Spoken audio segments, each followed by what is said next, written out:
and welcome back to my playthrough of Arkham Horror, the 3rd edition. It seems rules-wise I was doing okay. There was some debate on Marie Lambeau's special ability, but I'm pretty sure I got her correct. And so I think without further ado we can get back to the game. The situation is not pretty because a lot of nasty monster appears. Here we have the Ghoul Priest with a strength of 4. He does 2 damage, so I really think that Marie Lambeau should try to evade from him. And down there at the Historical Society, those masked ones appeared and they will pretty much place one doom in this space at the end of each round. So also something I have to take care of. Let's have a look. How strong were those guys? Oh yes, this was the elite monster. So basically 2 plus 3, wow, 5 health in total. Insane. And they're really tough to evade from. I think I want to start with Calvin Wright.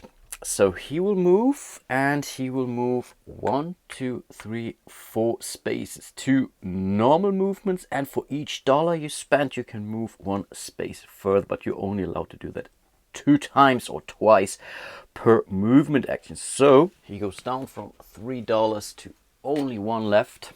Of course, he has to engage those masked ones, so for now they're not doing him anything. And for his second action, he can now either evade or he can attack. And I think I want to evade here first. Yeah, I think let's do that. Calvin has 3 observation, he will lose 2, so he's down to only 1 die. But overall, I think even though if we don't evade, I still have a plan. But of course, it would be awesome if we could evade him. And no, unfortunately not. Those were 2 of our actions. Right now, that's not really that big of a deal. He's engaged.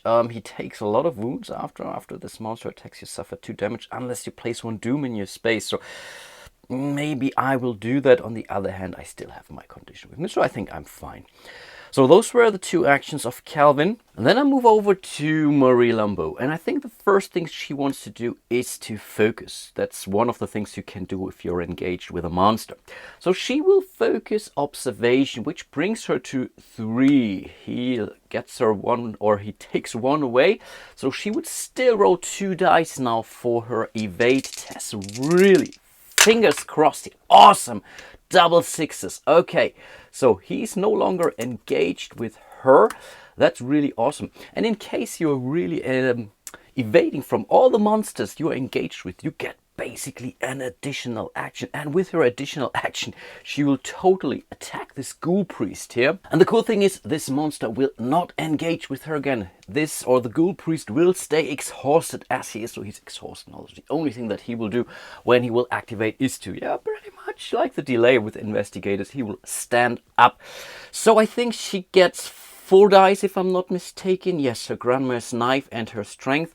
She will lose 1, so at least she will roll 3 dice. That's not too bad. So let's see what we get. And okay, at least this is 1 hit. I take it. We have to start somewhere.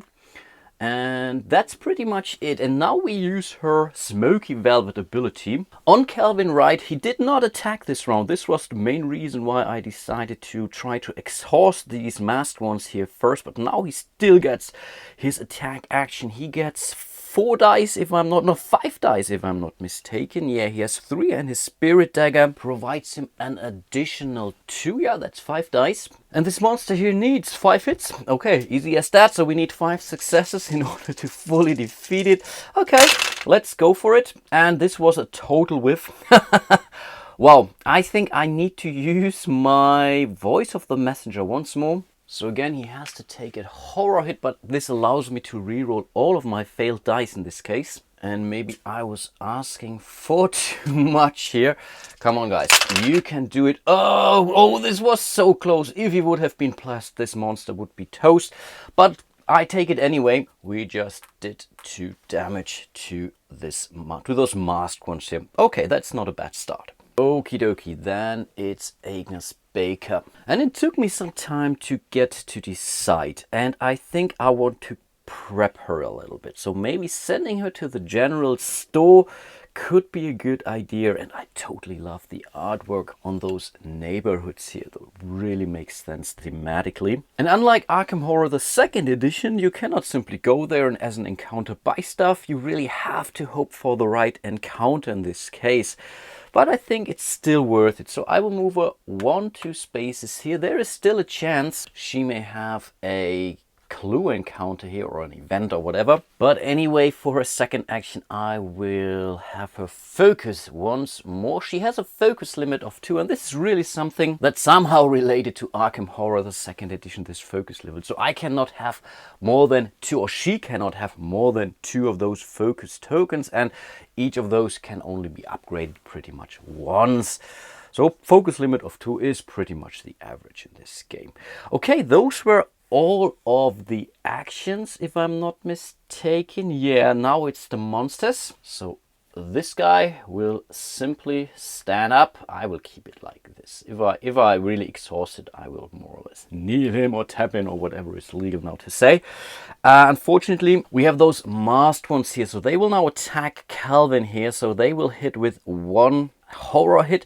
And after this attack, so it's doing now the attack, you suffer 2 damage unless you place 1 doom in your space. Of course, I have to take this horror here, which is already bad enough. And now he would suffer 2 damage. But I think Agnes can help him with a Flesh Ward spell here once per round. If you, another investigator, or an ally in any space would suffer damage, you may test or prevent damage equal to your test result. You automatically take this horror hit that's printed down on that spell card. So really another thing that has been streamlined. And I think here it's really a good idea, to be honest. And you can ignore that damage when you spend an equal amount of remnant. And I think this is what she will do. So she does not take any horror hits here. Still, she gets to test lore, which is a 5 in her case because of her focus token. Let's see. And wow, this really sucks like crazy. Are you kidding me?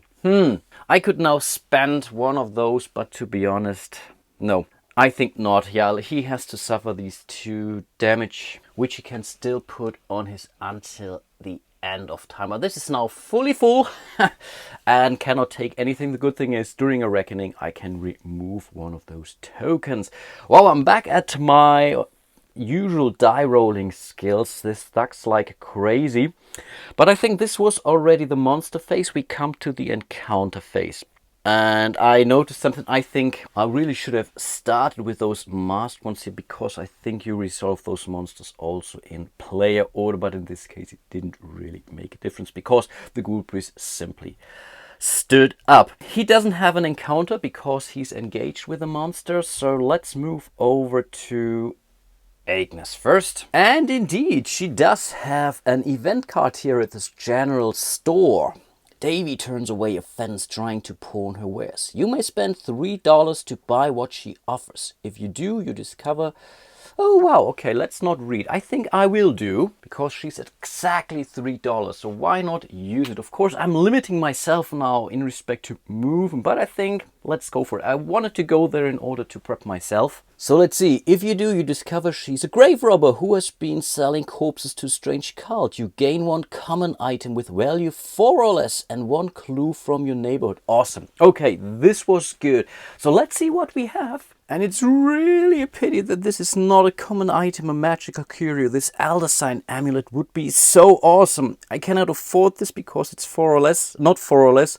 So I'm down to the Rabbit's Foot, the 38 revolver, or the Derringer. You may add 1 to the result of 1 die as part of an attack action. Well, they're both great, but I think I simply need some additional dice when it comes down to fighting. So I think she will go with this revolver here. Yeah, why not? But on top of this, Agnes also is allowed to take this clue. So this means she has 2 clues already. So it would totally worth it for her to do a research action. Oh, I think this is something to consider for her next one. Of course, you can also do that with only 1, but I think with 2, chances are better that you move some of those clues to the actual scenario card. And this is pretty much the way how you put those clues on those cards. So we need 3 or more clues on this scenario sheet.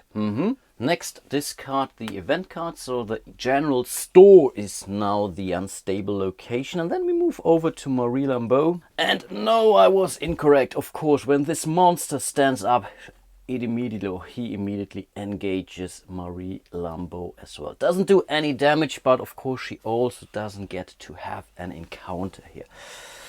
Okay, yeah, this sucks, but nothing I can do about it. Yeah, I will take it anyway. I think that's fine. Okay, let's move over to the Mythos phase, if I'm not mistaken. Yeah, that's the case. So we will draw the first one here. So this, yet another monster. And here we have the Nightmarish Fiend. He would spawn at streets nearest prey, and his prey would be the lowest will. The lowest will is clearly Calvin Wright. So this nice little Wolverine could either go here or there, if I'm not mistaken. That's 1-2. 1-2 doesn't really make a difference. I think let's keep him here for now. Yeah, that's the case. And this was only his first token. And wow, he's really in trouble, it seems. So what do we have here? This is a Doom we have to play. So next we have to draw from the back of this thing and see where it goes. Mars Boarding House shows this Doom symbol, which is right next to Calvin Wright. I think that's not bad, because Agnes could try to move there. Okay, overall that's not bad. Speaking of Agnes, let's draw her 2 tokens. Oh, here we have another clue. That's actually a good thing. So the clues goes back to Rivertown. That's really good. On the other hand, I'm not 100% sure if that's a good thing. I think Southside would be the better deal. So let's shuffle in this event card into the Rivertown deck, or at least into the top 3 cards. Then she has to draw her next, and oh, Reckoning, bam bam bam. And unlike Eldritch Horror, I get to choose in which order to resolve this Reckoning, and there is definitely a difference. I will really start with my condition, or with Calvin's condition up there, until the end of time. At Reckoning, remove 1 damage and 1 horror from this card. Awesome stuff. This is really great condition for him. Let's do another quick thing, and this is to place 1 Doom off this sheet. I think we need 8 or more Doom on the scenario sheet in order for something bad to happen. Not sure if it's really bad, but it's definitely bad. And then it's more or less it. Of course, I still have to resolve my Dark Pact here. So let's roll 1 die, and you know, on a 1, we have to flip this sucker, and wow, awfully close.